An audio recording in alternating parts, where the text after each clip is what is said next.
Lucky Craft original vintage Ghost Minnow on Megabass blanks. I think it looks pretty cool. I'm going to show you how to spray this. You ready to run and gun? It's time for blast off. Let's go.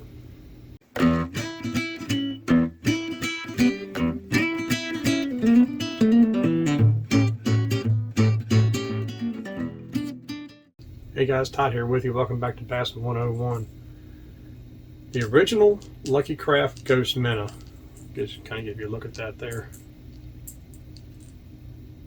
Now, this is not what they have now. This is the original. Back when I first started buying these back in late '99, early 2000, and you know, back when the computers used to say you have mail. Back in those days, I was getting them from a guy in California. Only place I could find them at. I happened to see an ad for them in Bass Times, the Federation newspaper we used to get. And I was like, well, that's kind of cool. But that's the original style. I remember it being a lot more olive. And I just thought it'd be kind of cool to do a pattern like this and show you guys how to paint one. Because there's other Ghost Minnow patterns that are out there on YouTube, but they're more of the, like the probably Megabass type Ghost Minnows and Duo Realis type Ghost Minnows and stuff like that, where they have a lot of black on them. And those are good looking too.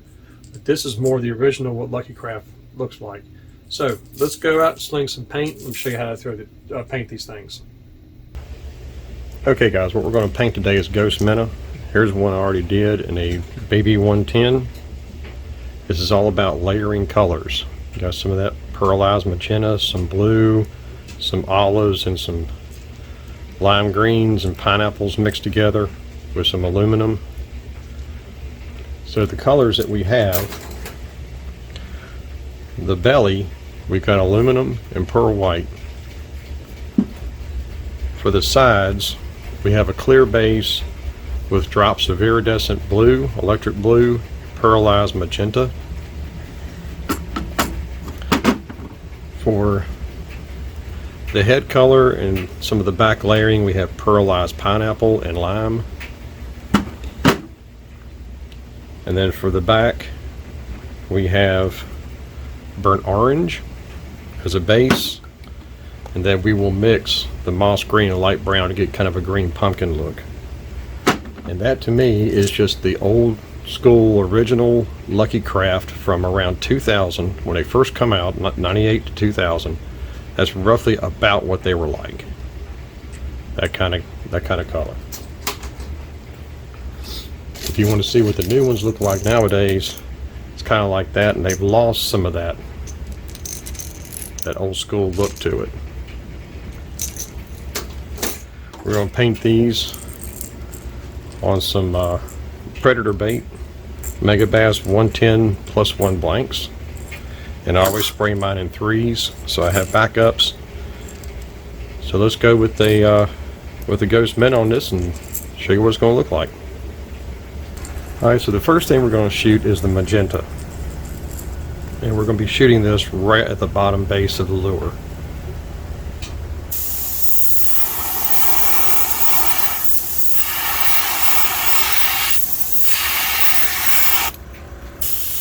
This is just a shading. You don't want this to be real dark.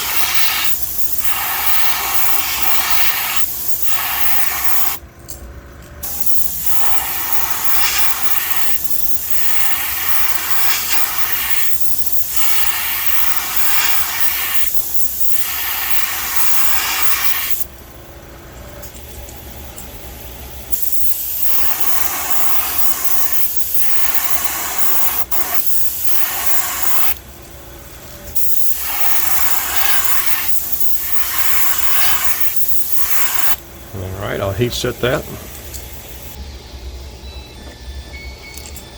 Alright, let's add just a little bit more.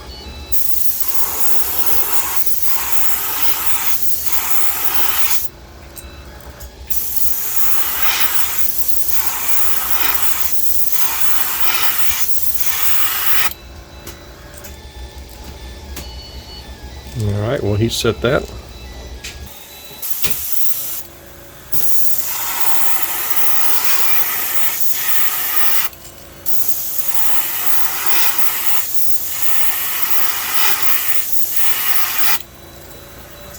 Alright, let me catch the other two up. Okay, I forgot to mention that the magenta was a 3-to-1 mixture with that clear base. I'll be doing the same 3-to-1 with the iridescent blue when I get to that. The next color we're going to do is we're going to do Wicked Aluminum. And all I'm going to do with that is cover the very bottom.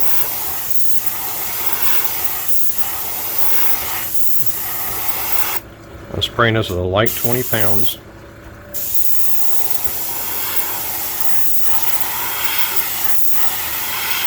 And we want to keep this translucent. We don't want to do anything with that as far as trying to make it just solid silver. We want to keep it translucent.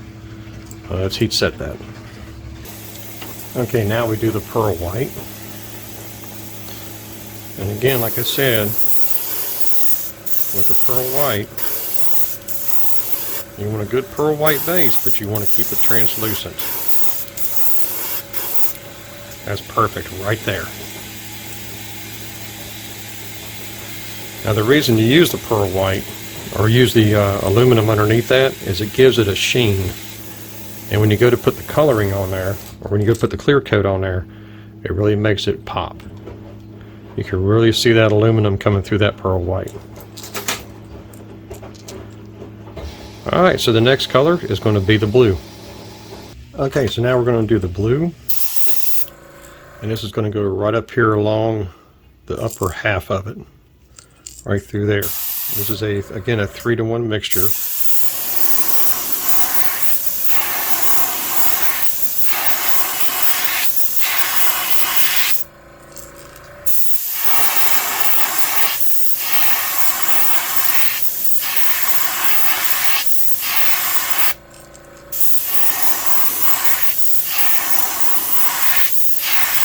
Alright, let's heat set that.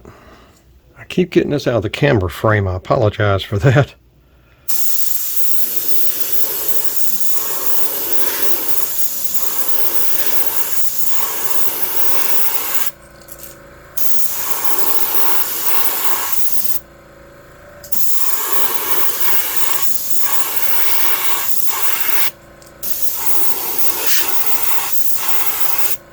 You notice it's very thin. See that on the paper right there? Very thin. You don't want this to overpower. You want this to layer on in thin coats to get it where you want it. I think we'll do it one more time here.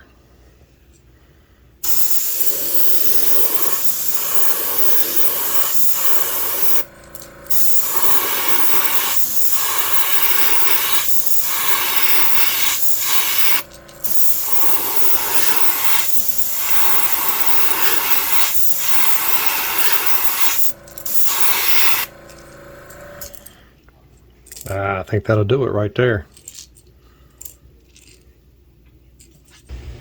Alright, the next layer we're going to be doing is going to be the burnt orange.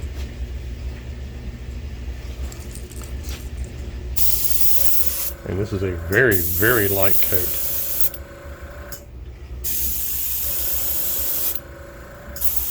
Turn that up just a little bit.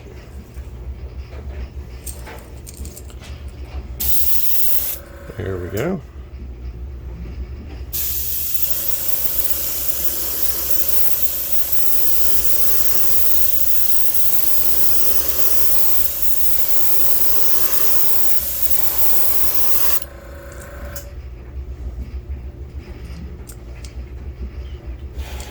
And that's all it is. We put a little bit, just a touch around the head. That's about all we do. Okay. Then we take the pearl green, and this is just going to get dusted just like that, right around the head. That's all it is. You're just layering colors. Okay, I got my scale netting on here, and the last step we're going to put the greenish brown mix, kind of a green pumpkin. This is a 3-to-1 mix of moss green and light transparent brown.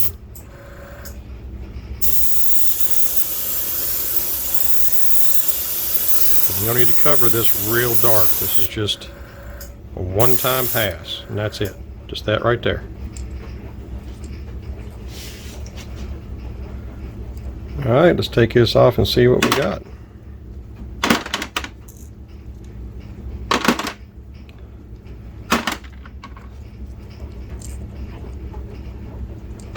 Nice. And then once the clear coat hits that, we'll be good to go. The only thing I'm going to do to it is going to put a shad dot on here, and I'll show you how I do that.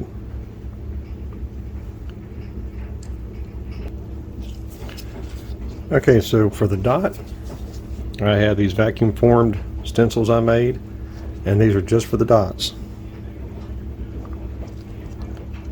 They snap right over. And what I use is a detail smoke black, and I just give it a little bit of a shading. The smoke black is perfect because it doesn't overdo that dot, doesn't give me a bold dot, just gives me a nice faint one just like that. That's exactly what I like in these. I don't like a really bold black type of dot. And then we'll put some silver eyes on this, and I'll put my little decal on here, and then I'll clear coat it.